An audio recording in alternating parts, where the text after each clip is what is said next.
Hey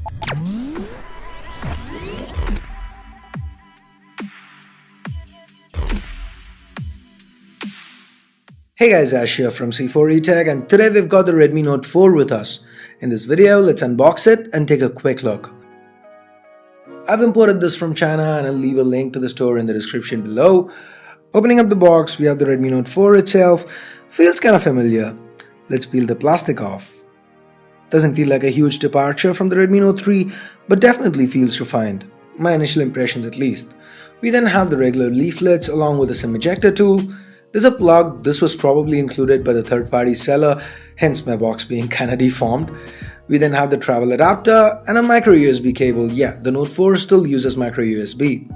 So let's get back to the Redmi Note 4 and take a closer look at the built-in placements. Like I mentioned earlier, it looks familiar, especially from the back. Here's the Note 4 side by side with the Redmi Note 3. There are antenna lines now, meaning more metal is being used. The speakers now been moved to the bottom. While the button placements remain the same, the chamfered metal to the sides are a welcome addition. And so is the 2.5D glass covering the display. With the Redmi Note 4, Xiaomi's managed to up the build quality and feel without really departing from their regular design language. You still get your IR plaster, the capacitive keys remain backlit, and there's a dual SIM hybrid slot.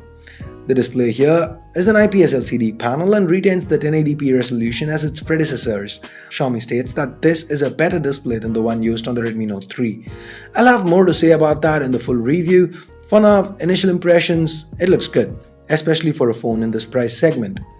Underneath the hood, the Redmi Note 4 is powered by a deca-core. Yeah, you heard me right, that's 10 cores split into 3 clusters, the Helio X20 chip. So we have 2 sets of 4 Cortex A53 cores and a couple of high-powered A72 cores. Mali T880 MP4 handles GPU duties, and we've got 16 and 64 gig storage variants with 2 and 3 gigs of RAM respectively. All this is backed up by a massive 4100 mAh battery. Out of the box, the Redmi Note 4 runs on Android 6 Marshmallow with MIUI 7 on top, but I quickly updated it to MIUI 8. And since this phone's imported from China, I had to sideload Google Play services onto it.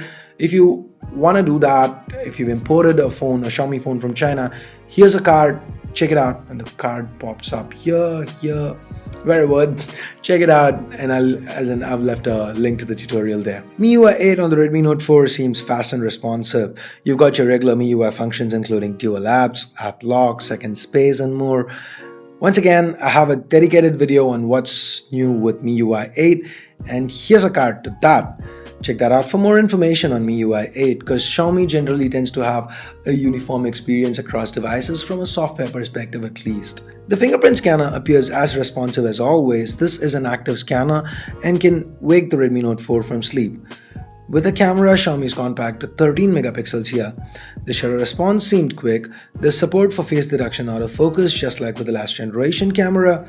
The apertures f2.0, the sample images that I shot around the office seemed about okay. What do you think? Here are a few more samples. The front shooter is 5 megapixels, and also note that the video is capped at 1080p, no 4K here. So with that, let's talk price. The Redmi Note 4 is priced at $899 and $1199 yuan respectively. That's $135 or around 9,000 rupees for the 16 gig variant and $180 or 12,000 rupees for the 64 gig variant. Those are some competitive prices. In fact, they are kind of cheaper than what the Redmi Note 3 is selling for in India right now. But given that this phone sports a MediaTek chip inside, the odds of it coming to India, at least with the same internals, seem slim. Maybe Xiaomi swaps the Helio X20 chip inside with the Snapdragon chip and brings it to India just like they did with the Redmi Note 3. That's just speculation from my end anyway. So guys, that's it for this quick little unboxing of the Redmi Note 4. If you did like this video, give it a thumbs up. If you didn't, vote it down. And for more videos like this, including the full review of this phone, hit that subscribe button down below if you haven't already. So that's it for now. Thanks a lot for watching. Till next time, this is Ash here from C4eTech signing off. You guys have a great day. Bye bye now.